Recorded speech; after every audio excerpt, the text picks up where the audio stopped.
D.C. to New Jersey and have him housed in the Essex County Jail, which they have a federal wing. Casanova was housed there for a while, and yes, it's one of the places, even within New Jersey, that they work with New York, that at time let me stop. Not work with New York, because this is a federal case. It's not about New York and New Jersey. It's feds. But when the feds, usually out of the Southern District of New York, when they lock somebody up, they put them in a few places in New York, one being MDC. But there are other prisons that will have federal inmates or have a federal wing. And they wanted Diddy to go there because they felt like it was going to be, a little bit more relaxed, more comfortable for Diddy. But apparently Diddy's been locked up, I want to say now, 2-3 weeks now. Looked like he's getting a little bit used to maybe not only the food, maybe not only the process of being incarcerated. He probably has realized, like, okay, obviously it's not the Ritz, but like probably getting to know a few of the not other inmates, because he's on complete isolation for his own safety. They have him on. No, he's probably getting used to some of the COs and probably getting used to some of the guards who have to escort him to a shower or give him his food. So they withdrew their application to actually have him moved to another jail. So Diddy is saying he's cool with being in the jail, or not. Let's not say cool with being in jail, but he's not trying to get moved to another jail, right? So they withdrew that application, and that was pretty much Diddy's lawyer's side. Then the prosecutor comes in, and the prosecutor violates Diddy's lawyer, and they start out by responding to Diddy's lawyer by saying the feds are leaking info and tainting the case. Oh, also Diddy's lawyer said that the feds might have a racist motive, and that's why they went after a successful black man. And if you're wondering where he said that, he said that in the TMZ documentary.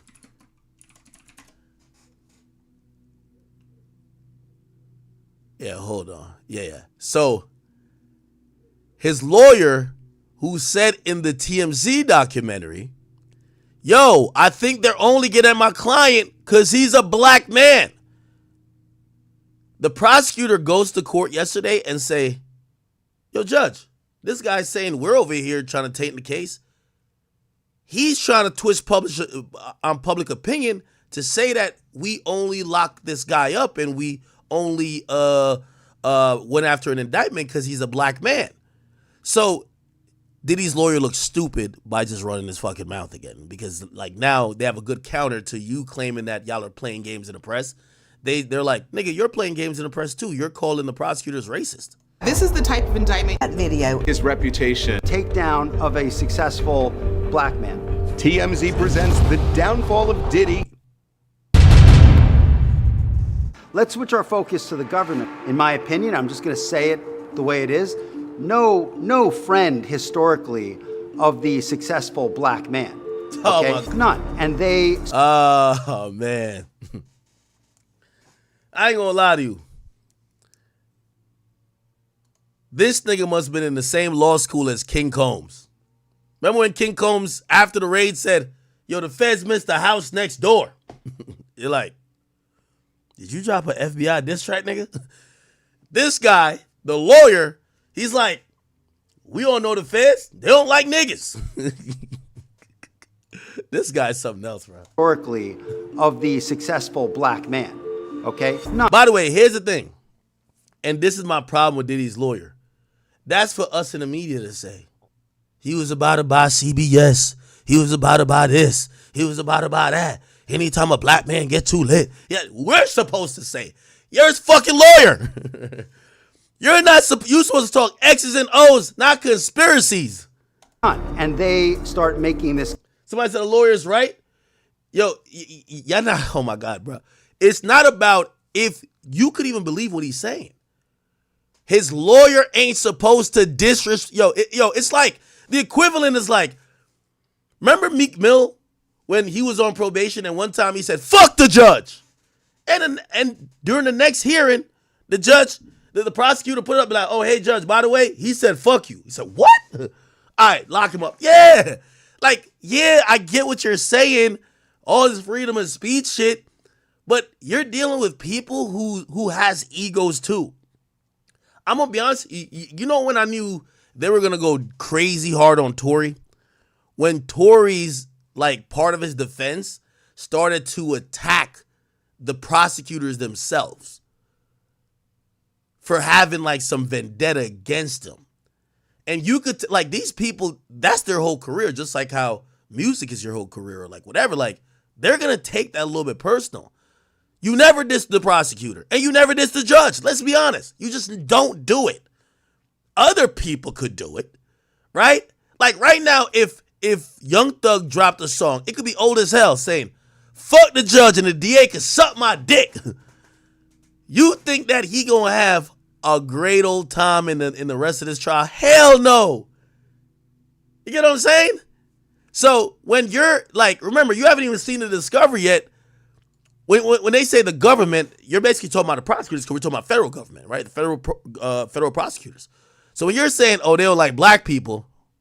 A successful black man, okay? None. And they start making this case, in my opinion, as a takedown of a successful black man. This is the government scrutinizing his businesses are fine. Scrutinizing the taxes, he pays his taxes. He does everything right. What's the last vestige? We're gonna go into his bedroom. We're gonna go into his bedroom because maybe we don't like the way he's having sex. Here's a man who has made some of the most important businesses owned by a black man. Run, owned, created, founded. The vision was that of a black man. What have we done? We have reduced him, not everyone, but a large amount of Yo, look at Harvey's face during this whole thing. Black man.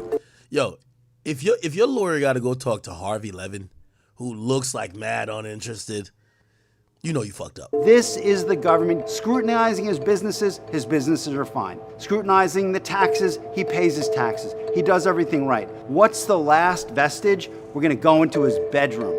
We're gonna go into his bedroom because maybe we don't like the way he's having sex. Here's a man who has made some of the most important businesses owned by a black man. Run, owned, created, founded. The vision was that of a black man. What have we done? We have reduced him, not everyone, but a large amount of our society, to being a monster. Now, again, this is above my pay grade. And when I mean above my pay grade, when you're batting in the millions, or, well, not million, but billions of dollars, you have your own private jet, you have allegedly a staff of people who work at your house, you have bodyguards who live in guest houses on your property. That's how huge your operation is. You live on a private island. Like, this is one of the reasons we're so shocked we see Diddy even get locked up. We think at a certain point of wealth and power, you don't get treated, or you don't even move and operate like the regular Joe.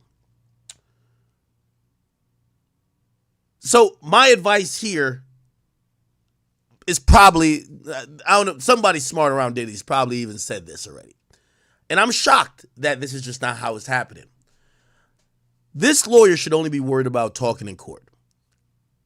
I'm surprised Diddy doesn't have a PR firm with someone who maybe is a legal PR liaison that if they were gonna try to help reverse a narrative or talk to whoever, whether it's Harvey Levin or do a panel on CNN, they wouldn't be the guy who has to talk in court.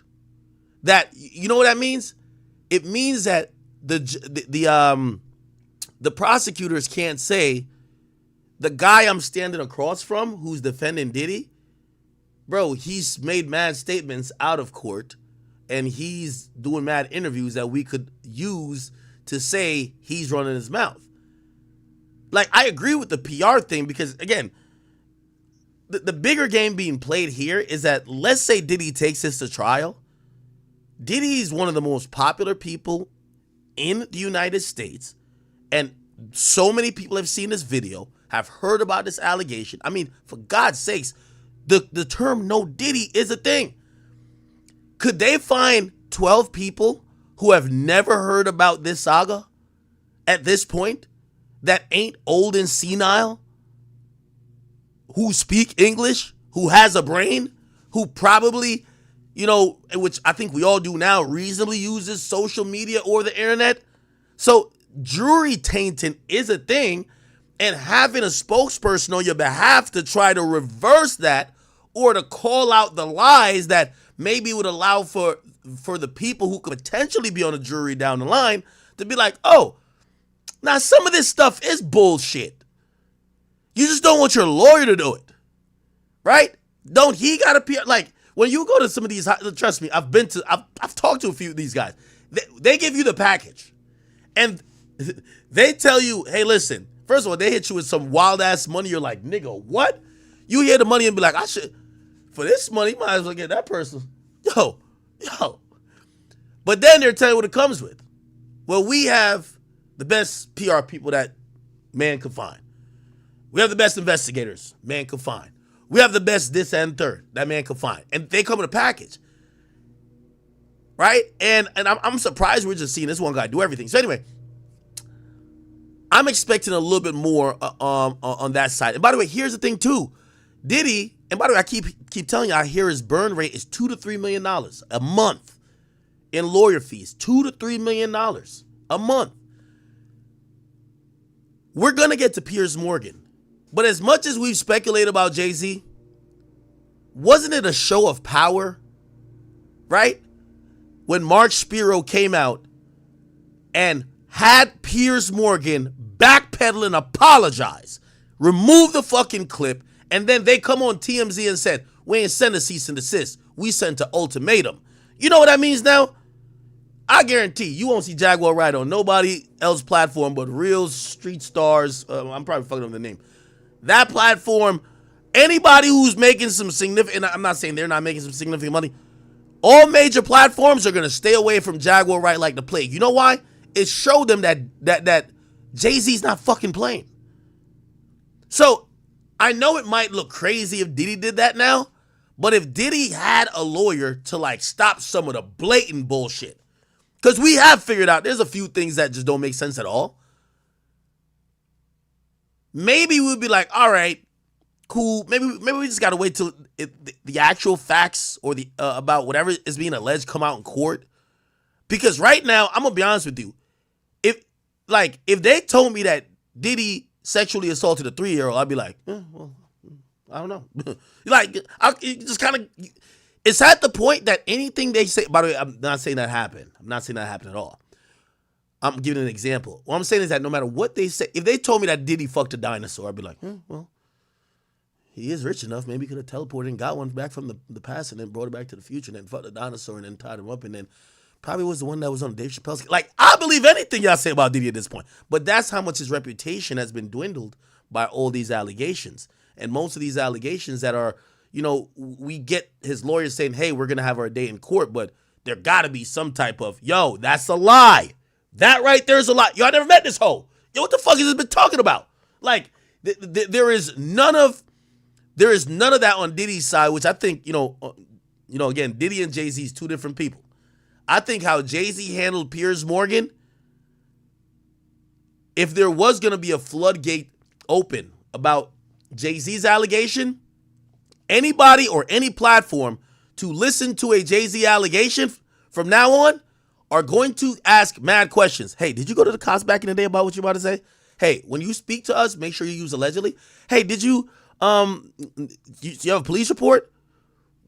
Do you have like 2 other people's names that you told the story back in the day that we could, like, people are going to start doing their due diligence because they realize Jay-Z's not fucking playing. You get what I'm saying? And by the way, I was wondering why Jay-Z was being so quiet. Now I get why. Jay-Z was just waiting for a platform that had some money. Like, them niggas over there at Piers Morgan, they're getting the bag. You feel what I'm saying? Everything they're doing is touching milli, 2 milli, 3 milli. They're getting the bag. So they were just waiting for some a substantial platform like that they could put a stop to it. And I think that trickle down effect is going to be felt. Anyway, so back to the Diddy case. Let me just wrap this up. The prosecutors counter homies saying that they leaked the video of Cassie by saying, bro, you're talking shit about us on the thing. Why are you talking about a gag order when you're running your mouth too? You don't even have proof that we leaked nothing or that any of our agents gave any statements to any outlets. You're talking about you want them to investigate that. Well, we don't need to investigate you. We have you in 4K talking about we're racist. You're making mad claims, right? Yeah. So they asked for the gag order, blah blah blah, and prosecutors denied it. So the judge denied the gag order, and both sides claim that they will not be speaking to journalists going forward. By the way, I think even if the prosecutors did, by the way, do I think they did? I think they did, bro. I think they did leak all that shit. The prosecutors don't need to keep leaking stuff. They already got one indictment, and I think they know the floodgates are open. Everybody who, at this point, the civil lawyers are doing the job for them. They don't need to do any more propaganda or, kind of like breaking down this guy's image that people could feel more encouraged to come forward. It's already done.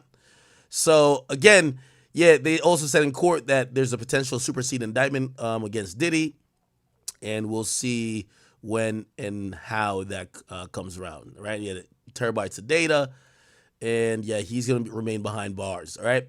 So the trial is scheduled for May 5th, 2025. They're saying there's a courtroom sketch of Diddy's mother blowing her son kisses. So blowing kisses. Oh, look at this. One thing I couldn't tell, is this the guy in a bow tie right here?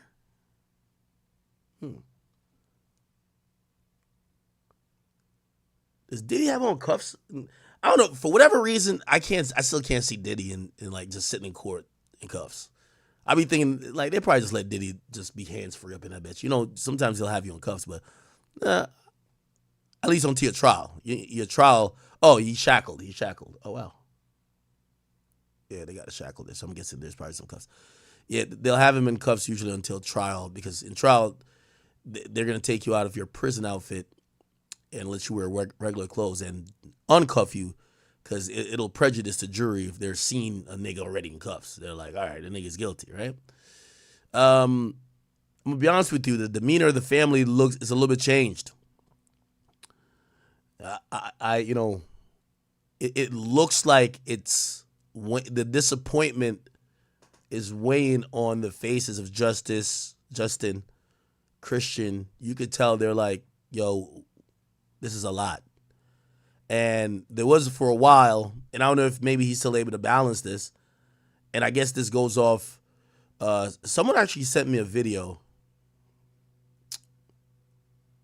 Wait, did he give me the whole video? I forgot.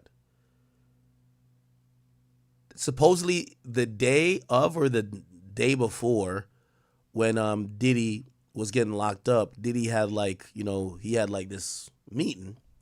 And he basically gave a pep talk to, I think I have the video or somebody sent it to me. Diddy gave a pep talk to Christian, and he said, yo, you're going to have to carry this torch.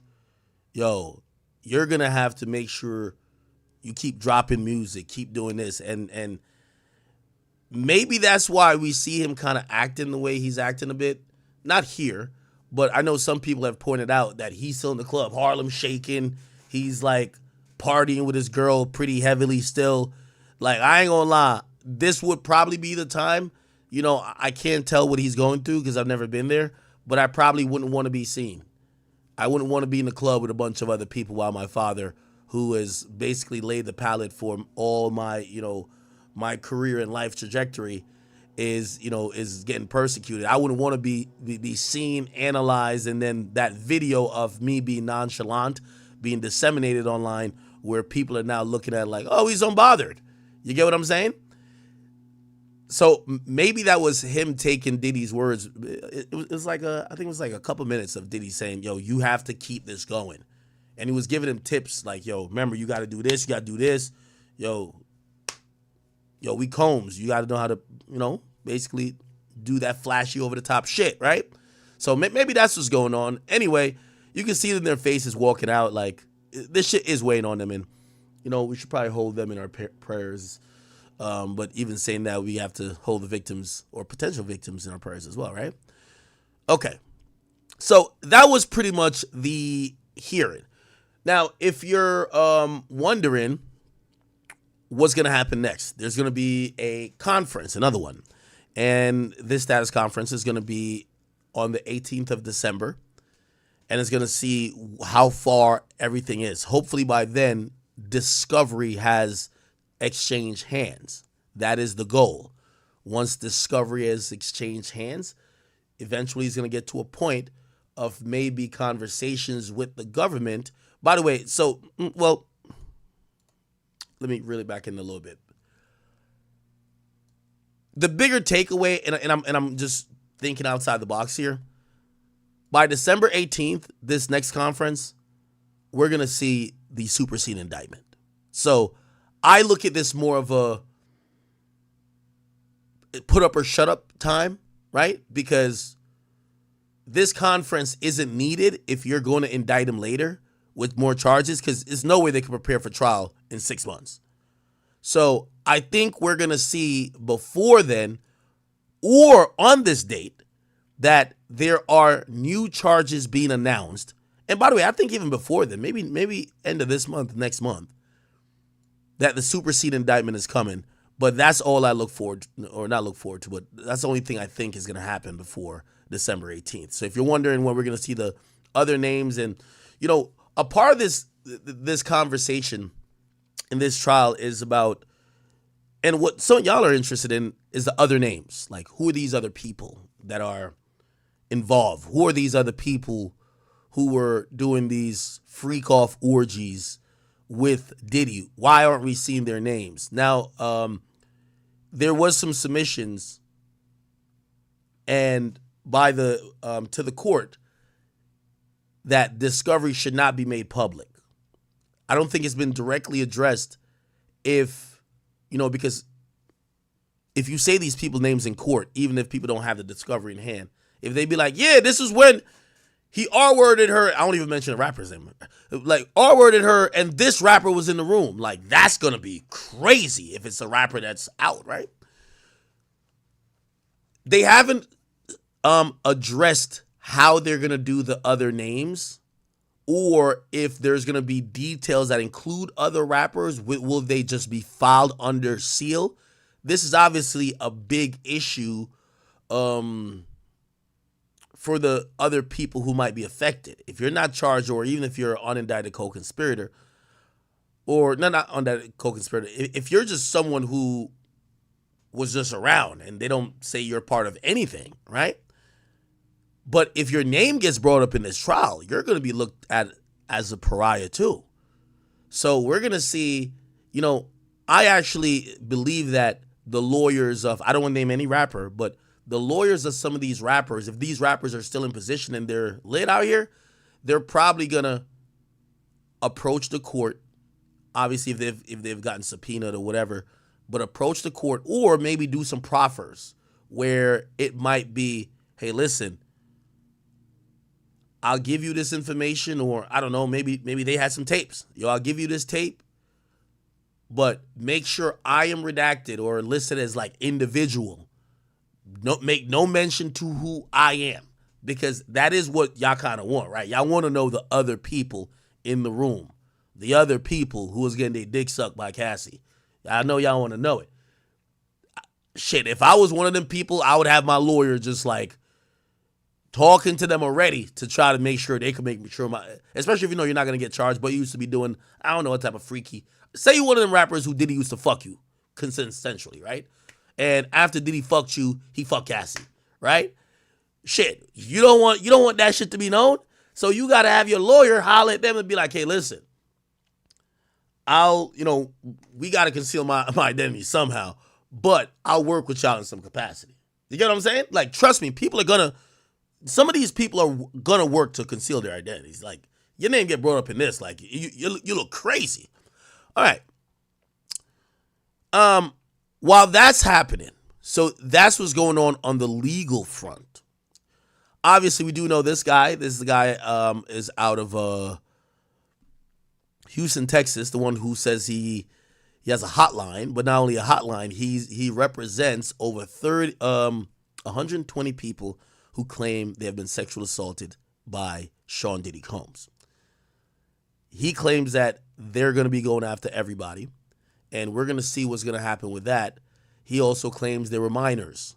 So I would imagine that the feds would be talking to him, trying to talk to his clients, see if they can get those information. So far, I think he's played his hand perfectly, as many litigators would on a civil sense. They're telling you, oh, big names, they're giving you hints, but we don't know who the people could be. And they probably have reached out to those people to say, hey, listen, you give us $200,000, we won't put you in this goddamn lawsuit. All right? We want it from Diddy. All right? But you're going to be named if you don't pay up or you don't, whatever. So I think this, they said they were going to file in the next 30 days. I think there's a waiting period of, we're hitting up all these people. Let's see the people who don't want to get embarrassed, how much they're willing to pay, which that's kind of feels almost like extortion, right? Don't it? They didn't file the lawsuits yet. They did a whole press conference. Not one lawsuit filed. They have 120 people. Not one lawsuit filed. They're warning, we're going after everybody, but we're going to take a couple. We're taking them on. Sounds like they're trying to get the other niggas to pay up.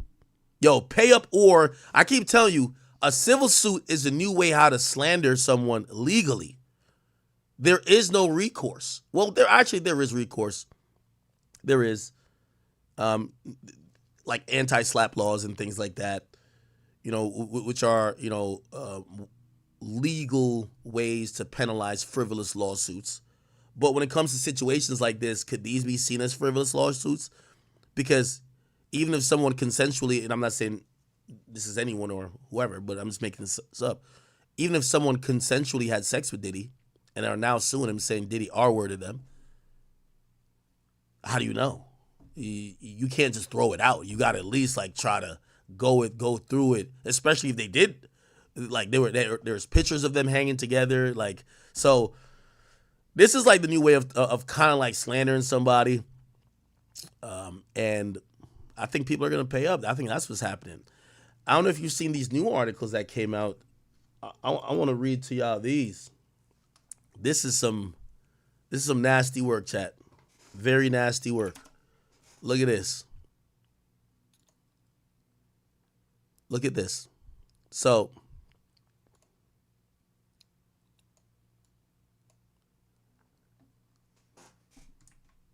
look. Jailed, Radar Online tweaking, jailed sex beast Sean Diddy agreed to pay $6 million in hush money to a male escort who insisted he was disgraced as the rap mogul's sex slave.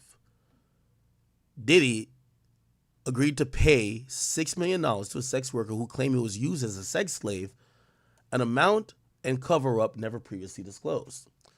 Radar.com can reveal the hush money deal went to a man who claimed he was hired to have sex with Diddy and the ex-rappers Cassie Ventura, according to the deal. The non-disclosure agreement was designed to bar the sex worker from discussing the drug-induced tryst with Diddy or disparaging him or Ventura, the source said. The escort and his Florida-based attorney approached the rapper, who has been accused of racketeering and sex trafficking and transportation to engage in prostitution several years ago, and negotiated the payment in return for his silence. It settled the individual's legal claims against Diddy, including misconduct and trafficking. Radar Online has chosen not to name the man, who said he's an alleged victim of the sex crimes. But sources can confirm the man ultimately telling his story to federal prosecutors and recently testified before the grand jury, which is considering filing more charges against the beleaguered Diddy. The previous unreported settlement was negotiated on behalf of Diddy by Mark Garagos. That's also interesting. Remember, his daughter is now representing him. The famed LA attorney who had previously represented Michael Jackson. This sounds like the guy, right? Is this the guy? Like, it doesn't name the person, but it does sound like this guy that was talking about. I don't know if he ever said it was 6 million. Sex worker Diddy. Yeah, this guy right here, right? Puff Daddy. Yeah. P. Diddy, whatever you call himself these days. Yeah, go ahead. It is one of the strangest. Here we go. Came back and I seen him for the Olympics and won. But they did Mark Garagos and Ben Mercedes were his attorneys, okay? And Christopher Leon's here was my attorney. They asked me to turn in that, which was the video recording, and I did. Now, supposedly this was for the Diddy thing, right? This guy had admitted he was a sex worker. I also want to mention here, and we're going to get to a little bit of Jaguar Wright, Piers Morgan, as I promised. Mental health also has to be acknowledged and addressed while we talk about these claims. For example, I don't think Cassie's mentally unwell. Some of these people are mentally unwell. This guy, he's sitting here in this outfit speaking to the Miami-Dade police because he went in one of Trump's like golf resorts and shot the place up. So we can't act like these are just people who are just like strolling into the police station like as a regular law-abiding citizen, like, hey, let me just tell you something about how Diddy had me sex working. Like these guys are, this guy's batshit crazy. You know what I mean? Like if we're analyzing this action of, you know, interview with man who shot up Trump. I think it was Trump Doral. Jonathan Odie. Yeah, that's fine. Jonathan Odie.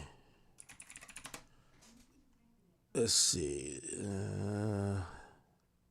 Look. A noon, man accused of opening fire inside of Trump National Doral appearing Again, we have to, you know, and even with some of the Jaguar Wright stuff, we have to keep in mind what is the mental wellness of these people making these claims? And I'm not saying it invalidates anything they're saying, even if they might not be the most mentally fit person, but we got to push it in perspective. in court today. Jonathan Odie facing several charges. Police say he started yelling about the president, then fired shots in the hotel lobby. Local 10 News reporter Madeline Wright has been there. She was there when Odie faced a judge.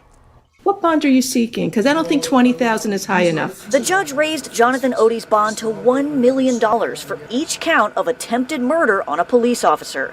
Police say on Friday he opened fire inside President Donald Trump's luxury hotel. Sir, I'm ordering that you stay away from the Trump National Doral Hotel. Police say that's where Odie stole an American flag from, and that he went into the lobby yelling anti-Trump remarks before shooting the ceiling and chandeliers. Police say he then got into a gun battle with responding officers who shot him in the legs, sending him to the hospital. There were more than, I believe, two uniformed officers, in addition to the unarmed security guard who threatened to kill as well. The 42-year-old is also charged with aggravated assault, burglary, criminal mischief, grand theft, and creating a false fire alarm. The last one he actually admitted to when his public defender tried to get the charge dismissed. I didn't see necessarily the alarm pushing, but that might I did push alarm. The nigga said, I did that. I did that. I did that shit. I did that shit. I don't know what y'all niggas talking about. I did that. I didn't see necessarily the alarm pushing, but that might I did push alarm. You know, sir, everything's being recorded. If you want to speak, it's fine. I'm happy to listen. Your attorney turned the microphone off, though. Probably a wise move. You looking at the attorney like, nigga, I might kill you next, nigga. The fuck you got going on? Because it's going to be long. Okay. By the way, here was the full video. This was the video of the shootout. Yeah, I'm not trying to get copywritten. This is him shooting, running out. Yeah, this nigga was slipping and sliding. This nigga was scrambling and scraping. Yeah, you was slipping and sliding. You was scrambling and scraping. What the hell? Look at this shit. Look at this. Look at this. Boy, slipping and sliding, scrambling and scraping. Slipping on that baby oil. Okay. All right. Anyway. And then here we go. Remember, this is 3 years ago. All right. So let me place. I think they're talking about Jonathan Odie.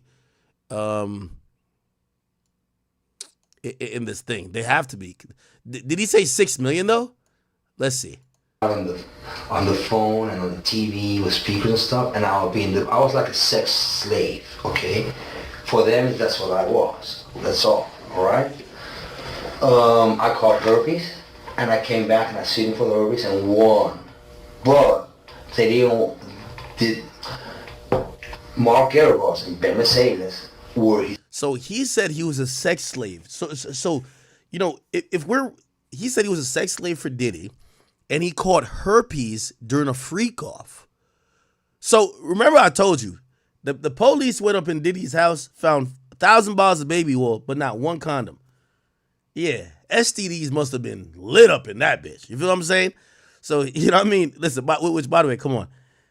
If you're going to participate in something that a nigga's calling the freak-off, you don't think you might need to get some protection, bruh? These attorneys, okay? And Christopher Leon's here was my attorney. They asked me to turn in that, which was the video recording, and I did so.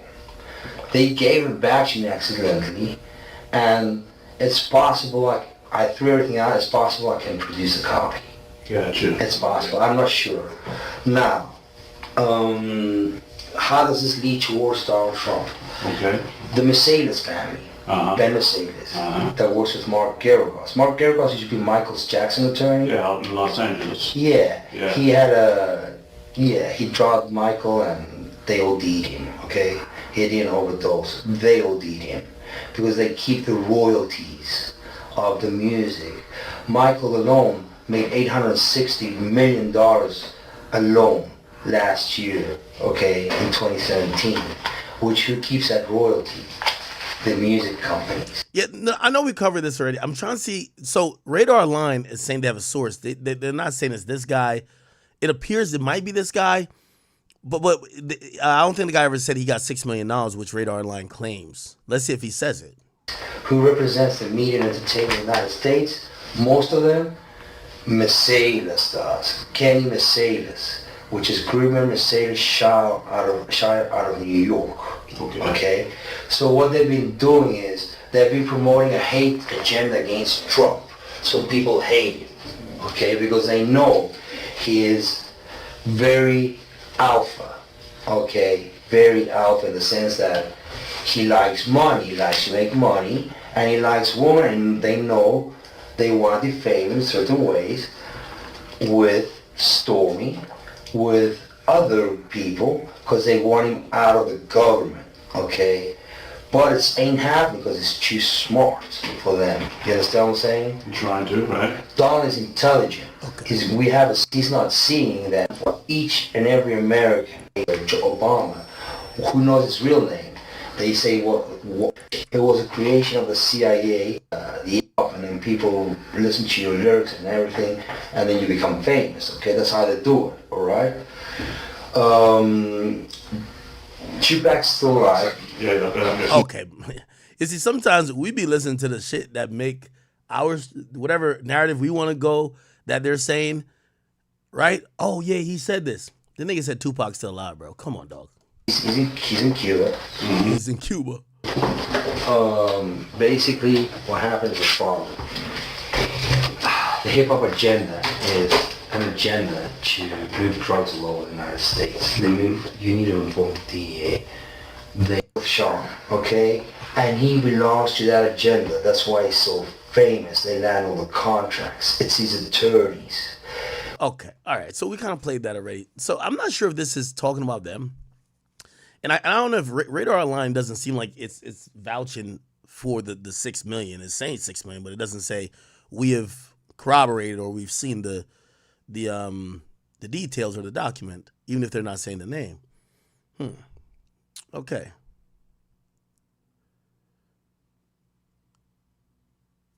Okay. All right. So we hear about that $6 million thing, and then we hear about another thing. And this is from Radar Online. Right? Actually, I guess both are from Radar Online. Yeah, both are from Radar Online. It says 2 shameless A-list Diddy pals who once lived and partied with the disgraced mogul infected innocent women with herpes. Now, they don't name the people, but it said 2 of Diddy's pals had rigorous and unprotected sex with at least 3 women without disclosing they were stricken with the sexually transmitted disease herpes, leaving one so sick she was hospitalized. That was the bombshell finding of an exclusive Radar Online probe dismantling a tangled web of A-list sleazeballs connected to Combs, including one high-profile friend who even settled a $1 million lawsuit after infecting a sex partner with the incurable virus. The hitmaker, who is one of the jailed rapper's closest allies, at one point even lived with him, exposed an innocent victim to herpes around 2009, documents obtained by this website reveal. Both award-winning megastars have boasted about attending the Bad Boy Records founders' parties, which federal prosecutors and witnesses have said devolved into sex orgies or freak-offs at mansions or in hotel rooms guarded with heavy security. They also involved heavy drug use, gallons of alcohol, and large quantities of baby oil and lubricant, it has been alleged. As part of this investigation, Radar Online obtained 2 previously filed lawsuits, one between a British-born star who got a start in the music as a teenager, and the other, a musician turned television famous face and his stylist. What? The celebrity was first exposed to herpes in 2009, legal papers showed. In a disgusting revelation contained documents of a greenish discharge once oozed from the performer's penis. What the fuck? Who at one point tried to calm his victim by telling doctors had labeled him an asymptomatic carrier. The male star later convinced his illicit lover an STD examination result was negative, and the pair continued to engage in unprotected sex. Believing the celebrity statements that it had been nothing and cleared up, she continued the relationship. Their romps went without a hitch until 3 weeks after a passionate hookup when the victim, whose identity is being withheld, woke up feeling very sick with a fever of 100 degrees, chills, headaches, and aches and pains. She also developed lesions and blisters in her vagina and was so terrified she sought treatment at an urgent care hospital where a doctor promptly diagnosed her with herpes. According to the singer, the singer, whose pseudonym, Papa Bear, in their messages, posted a check covering the medical bills totaling $2,754.40. The legal complaint was filed at the Superior Court in LA, where the law requires a person who knows or should know that they are infected with genital herpes to avoid sexual contact with an uninfected person or to warn potential partners before sexual contact. In court, the hitmaker was accused of consciously and purposely withholding his diagnosis from the woman and continued to have unprotected sex. Let me see this. Is there someone who's called Papa Bear? Fuck is Papa Bear?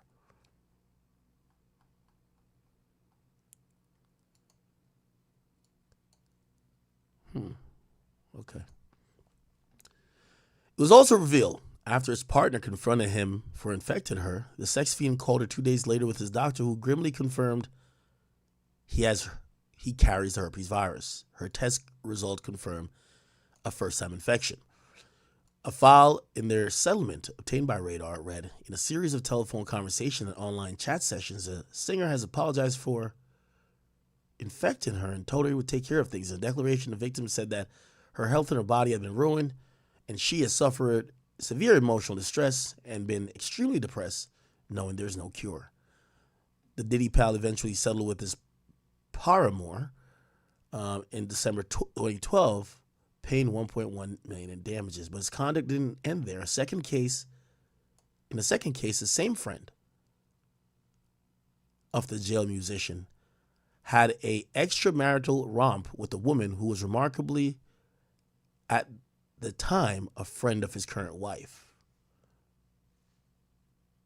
The fuck? She alleged the pair hooked up in 2017 in Atlanta behind the wife's back, where she performed oral sex before having intercourse without protection. The court filing, they had sex 12 days later in the New Orleans hotel room, didn't use a condom. Like this sleaze merchant, damn. The British-born friend of Diddy, who attended one of the first infamous party as a fresh-faced teenager, avoided public embarrassment with a secret payoff to silence his accuser.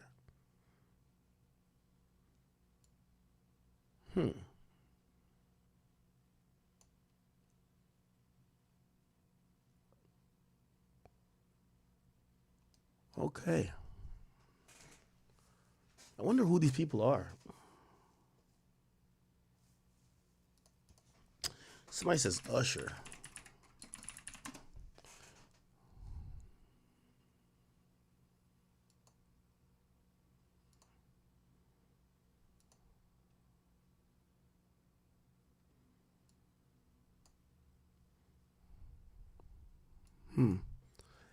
His was dismissed in 2019. Did this say 2019? Guess we're playing a guessing game at this point, right?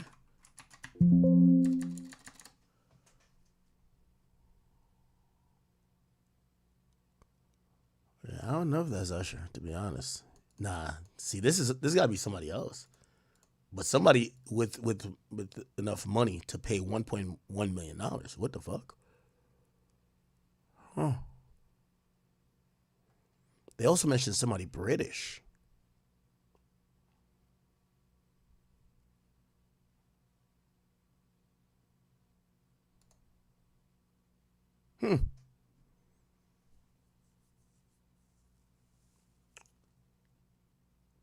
Interesting. Yeah, we don't know if it's Usher.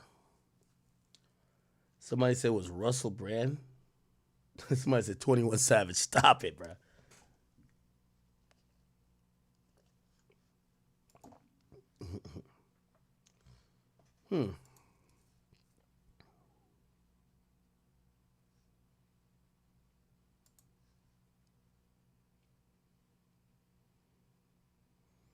Someone told me who it was. Let me see if I can find it. Let me find it real quick. People were alleging that it was Usher, but the dates don't match up with Usher, honestly. It doesn't match up with Usher. And then, hold on. And then the male that a lot of people were saying it was, which, let me see. Someone was saying allegedly it could have been Craig David. I don't know who that is. Is he from the UK?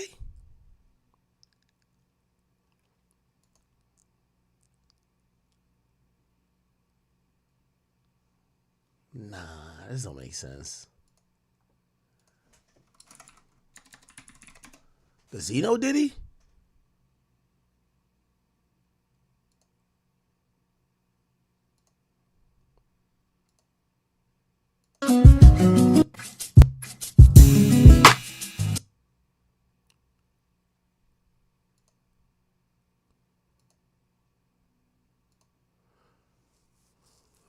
From declining a record deal to rival parties. I don't know if it's him. I mean, who gives a fuck, right? Like, who cares? But at least we get to realize you go to a Diddy party, you probably caught some shit, bro.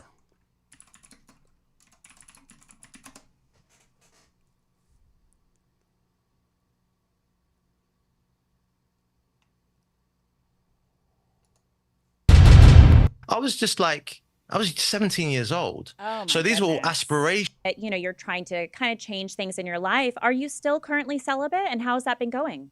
When I did the first album, Born to Do It, I was 17 years old. Oh, so these were all aspirations. It's crazy, right? And I was like, I just want to what would it be like just to really just not even lock in for work, not to kind of like, oh, we're doing this for any reason, but what would it be like just to just not be, oh, Okay.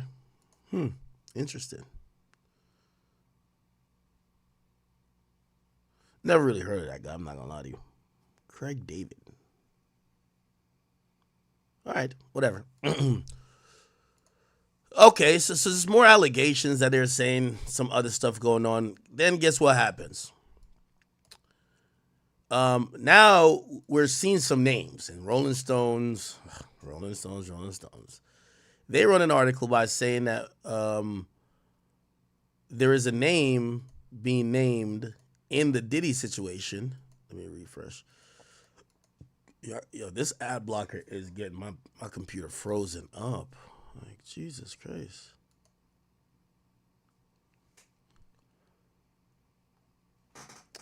I'll go to another site. Sean Combs Jodeci. Apparently there is a they basically named someone from Jodeci. Okay. In November, Sean was sued for allegedly R-wording Liza Gardner with singer-songwriter Aaron Hall when she was 16 in 1990.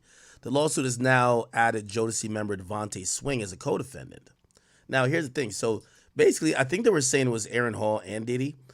But I think even this guy who's now being named Devontae Swing, I don't even think they claim she's done anything. I think they said that he allowed it to happen, or he watched, or some shit like that.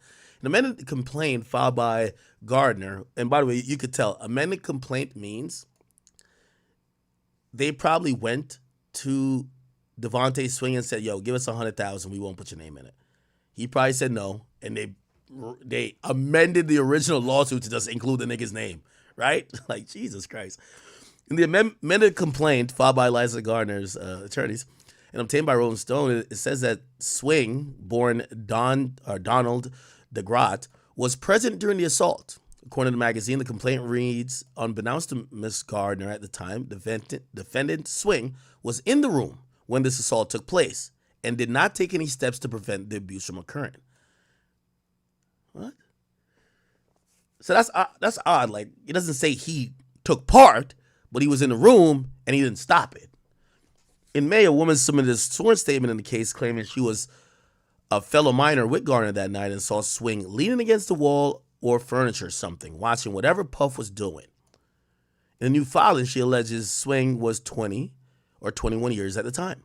He's accused of aiding and abetting the alleged abuse. So he's not accused of doing anything. He's accused of allowing this to happen without putting a stop to it. Wow. Oh, okay.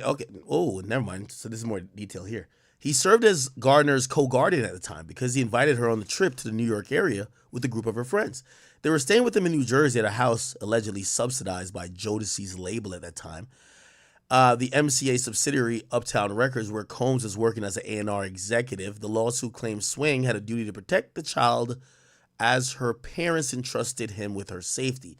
He trafficked and or coerced the child to travel across state lines from North Carolina to New York, New Jersey, with the hidden intention of providing the child with alcohol and marijuana and prostituting the child to his A&R Combs.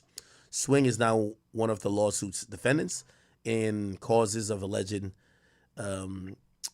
action alleging negligent infliction of emotional distress and the violation of the Mann Act, which includes a claim for transportation of a minor with intent to engage in illegal sexual activity. Okay. So they've added someone else to it. Okay. This Diddy stuff keeps going further and further, don't it? Okay. I think we did read. Did I read this before? Yeah, I didn't bother. I did have the document. I didn't bother pulling it up, though. Yeah, all right. I think that's enough on Diddy for today. Oh, the last thing is his health. So apparently Diddy showed up and he was looking emaciated. He was looking very skinny. He was looking meager. He was looking like he lost a few pounds. And that prompted people to speculate, is the boy eating in jail or is he starving himself? And some people have came to the conclusion to say, well, actually his team has denied that it's because of him being locked up. They're claiming he lost weight before his arrest, okay? So it's a Sean Diddy Combs isn't as puffy these days. And it's not because he changed his name from Puffy to Diddy. He shed a few pounds, and it's not a result, but it's not a result of his time behind bars. I actually disagree with that. It definitely is. So Diddy was looking thinner during his court appearance on Thursday, and his face looked skinnier, leading a lot of folks to speculate he hasn't been eating in jail. A lot thought maybe the criminal case was finally getting to him. However, sources familiar with the situation tell TMZ that he lost the weight before he was arrested by the feds, and it's a result of healthy living. Now, that could be true, too. Even though I don't believe that, it could be true. He's probably having to be off drugs. Like, I mean, I could imagine if I was in a place that I didn't drink alcohol every fucking day for, like, maybe, like, a month, you guys would probably see, like, another, like, extra 20 pounds of weight get off of me. Like, I think when I drink, my face just, like, I have a chipmunk effect naturally. So when I drink, like, my face gets puffy. You get what I'm saying? So, yeah. Maybe he's not on whatever drugs he was taking. Apparently he was on a lot of drugs. And it's kind of interesting because I never looked at Diddy as like a drug addict, but apparently he was. He was a functioning drug addict, which, by the way, there are a lot of them in the music industry. So it appears that he was, he probably looks skinnier, but maybe it's because he's not taking all them drugs. Either that or maybe he's just not feeling the food up in there too. He's probably not asking for seconds and thirds, right? So our sources say that Diddy was exercising to remain in good physical shape. See, I believe that's cap. I think it's either two things: the drugs, the stress, but it's definitely not just, yeah. Frankly, photos from just before Diddy's arrest in New York do appear to show signs of weight loss. Did it? I mean, I've never seen Diddy like fat. But even if we look at this, it looks like they're even trying to paint a picture, literally, of him being quite skinny. We haven't seen him because there's no cameras in court. Lastly, before we kind of wrap that up, Law and Crimes was on the scene. And hold on. It's been nearly a long time off and much of job. But the institution did improve on many areas to include sanitation and more specifically as it relates to our relationships with our stakeholders. Okay, so this is a former deputy of MDC Brooklyn, the place. So a former deputy warden of MDC Brooklyn. So that's where Diddy's staying. He's kind of giving an update on what probably what his 23 hours inside that jail cell looks like. More specifically, our public defender's office and the judicial districts of the Eastern District of New York and Brooklyn, as well as our Southern District of New York partners with the U.S. Attorney's offices and the judges' offices. So, but yeah, they've had some significant challenges, but they've also housed some of the most notorious terrorists, drug lords, and other folks who are facing high-level crimes. So again, there have been challenges, and there will continue to be challenges there. But when it comes down to taking care of business and keeping people safe, I will say that they've done a great job at doing that over the years.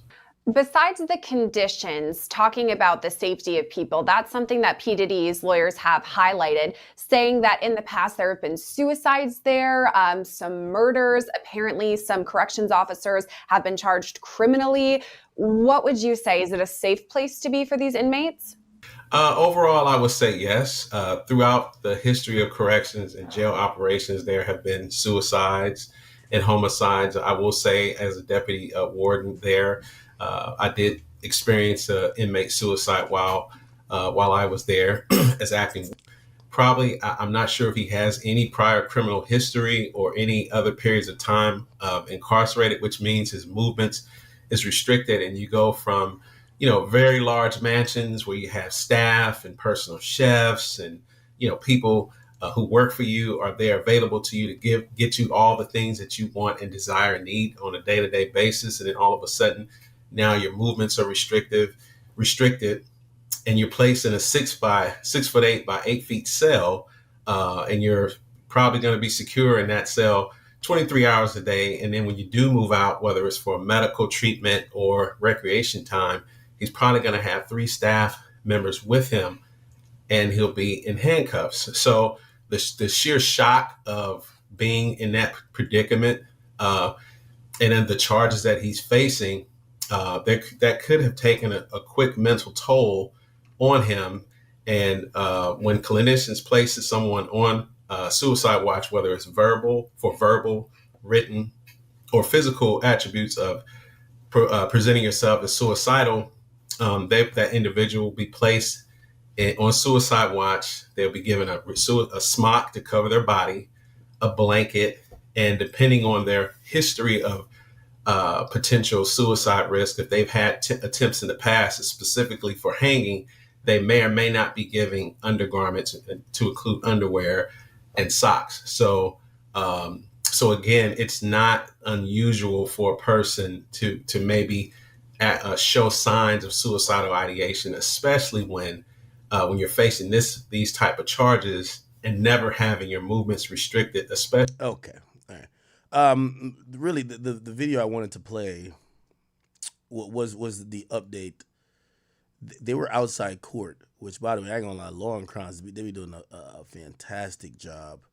Let me see if I could go show y'all that. Where was it?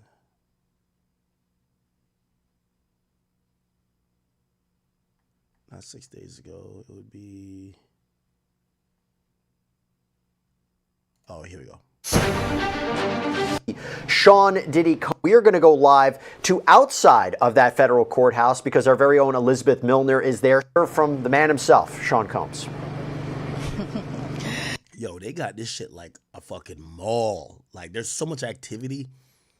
Obviously this is the Southern District U.S. Courthouse, so like they have a lot of big cases currently, but wow.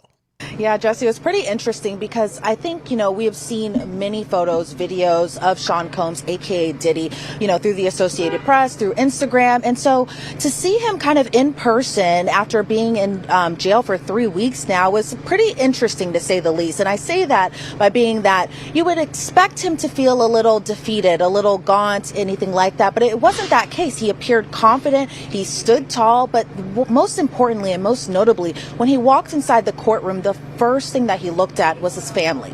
As soon as he saw his family, he just lit up. Another thing to note, too, is he wasn't shackled, but he was wearing a khaki prison-like jumpsuit when he appeared inside court, and his family appeared on their end very just happy to see him. Now, I will say, when I was inside the courtroom, I was a little bit towards the back right side of the gallery, and so for seeing Sean Combs, I had to look through a few heads and stuff like that, but again, he appeared just kind of confident walking inside that courtroom, and it might have just been the look that his family was there. So let me kind of paint a picture for you as well, too. His mother arrived a little bit before 1 p.m. Eastern time today, and then whenever his children actually came into the courtroom, the courthouse actually kind of got silent. It was pretty interesting to see that as well, too. So as far as who was sitting by who, you had Janice Combs, who sat by Justin, then it was followed by Chance, the twins, Jesse and Delilah, Quincy, and then Christian Combs, aka King. And so again, once they all saw their father, they all smiled at him, waved at him.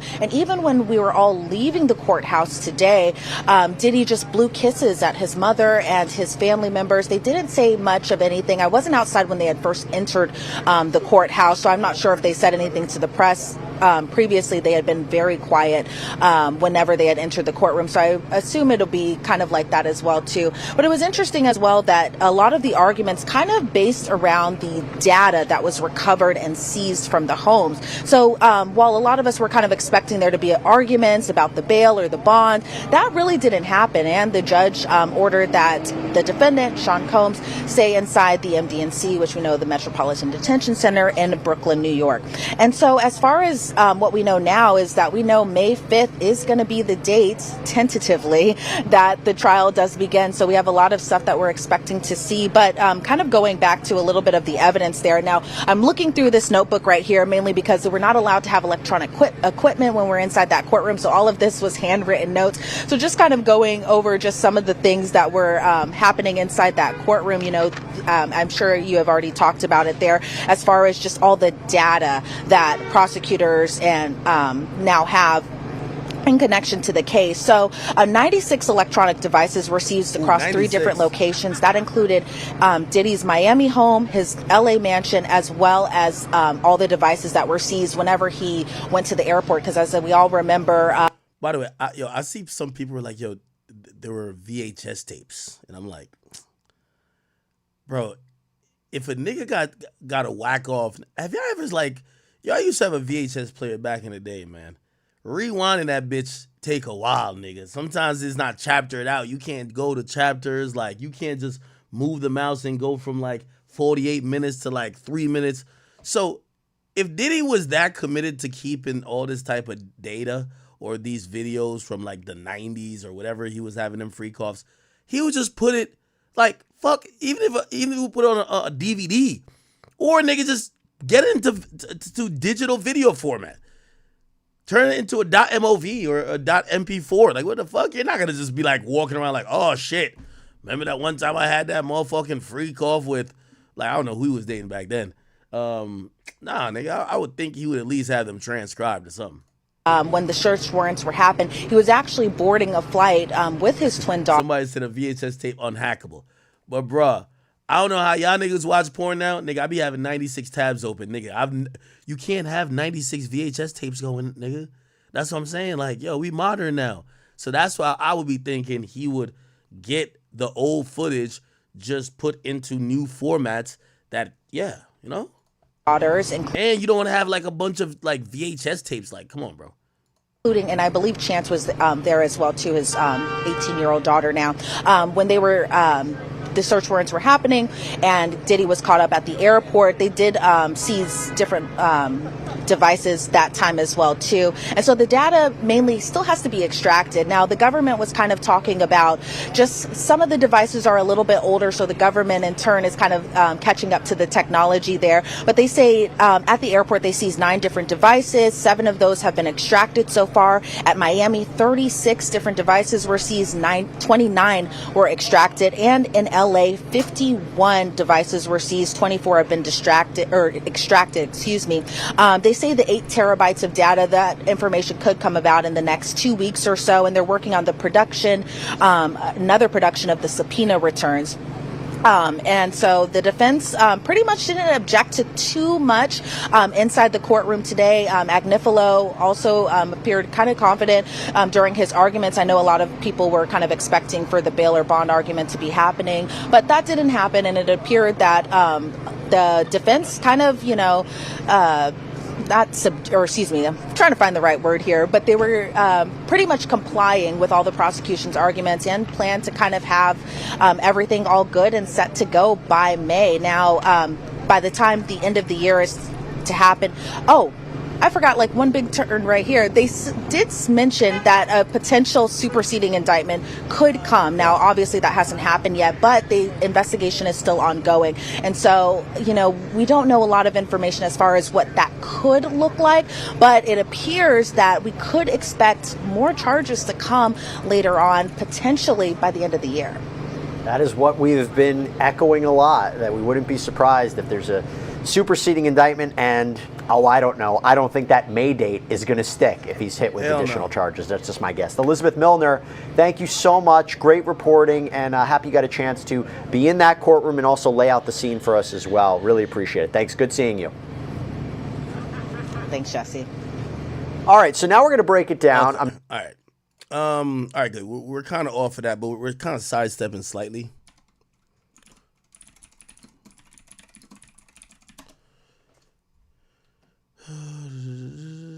Hold on. Let me see.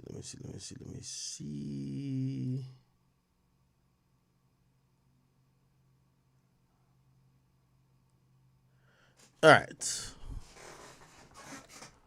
Wait, give me 1 second. Wait, where the fuck is this thing at?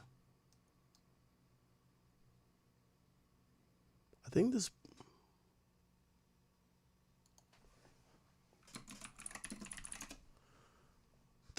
person's page is like...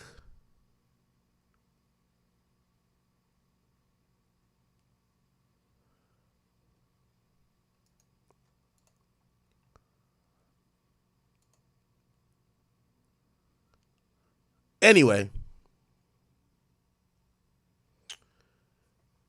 Wait, why can't I find this fucking tweet?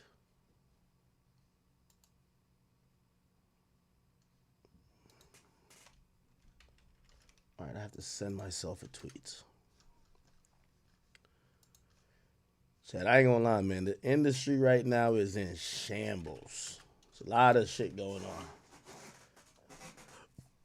It's gonna be up to us. Well, not really up to us, but a lot of these things aren't. There might be frivolous cases that come out of it, but we're not gonna see everybody get indicted this and third.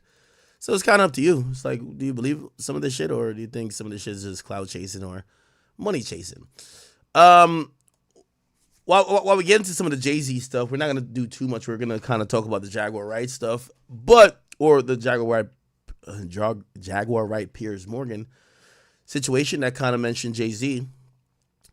Liz Crokin, okay, this Caucasian woman right here, she says in 2011, I was the reporter Jay-Z's alleged mistress, Kathy White, was going to do an interview with and go public with her story.